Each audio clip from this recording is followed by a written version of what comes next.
त्र्यंबकेश्वर तालुक्यातील अतिशय प्रतिष्ठित व अग्रेसर त्र्यंबकेश्वर विविध विकास कार्यकारी सहकारी सोसायटीच्या चेअरमन पदासाठी माजी नगराध्यक्ष लक्ष्मीकांत थेटे यांची बिनविरोध निवड करण्यात आली आहे।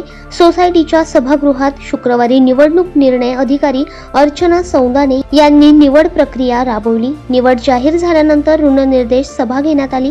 यावेळी ज्येष्ठ नेते सुरेश गंगापुत्र यांनी सूत्रसंचालन केले।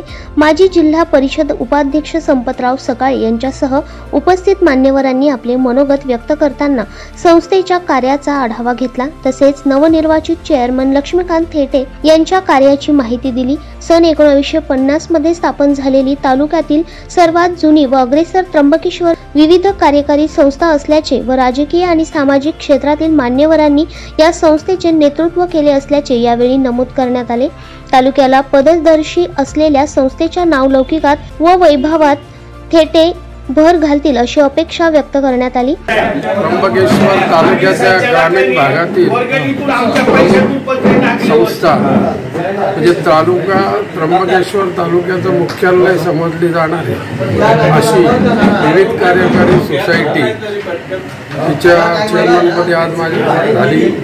त्या प्रसंगी संपत नाना सकाळे, सुरेश गंगापुत्र, युवराज कोठुळे, किरण आडसरे, प्रशांतजी गायधनी, गिरीश जोशी हे सर्व उपस्थित राहिले आणि या संस्थेच्या विकासासाठी सदैव प्रयत्नशील राहील आणि सर्वांनी मला ही संधी उपलब्ध करून दिल्याबद्दल मी सर्वांचा आभारी आहे। माजी जिल्हा परिषद उपाध्यक्ष संपतराव सकाळे, माजी नगराध्यक्ष सुरेश गंगापुत्र, नाशिक कृषी उत्पन्न बाजार समितीचे युवराज कोठुळे, माजी नगराध्यक्ष कैलास चोथे, ज्येष्ठ नेते पंकज धारणे, पंढरीनाथ कडलक, धनराज कोठुळे, दिलीप चव्हाण, माजी नगराध्यक्ष योगेश तुंगार, आरती अडसरे, अंजना गंगापुत्र, अरुण दाते, प्रदीप तुंगार, डॉक्टर दिलीप जोशी, प्रशांत गायधनी, संजय कदम, प्रभाकर जोशी यांच्यासह संस्थेचे सर्व संचालक, विविध राजकीय पक्षांचे आजी माजी पदाधिकारी यांची उपस्थिती यावेळी होती।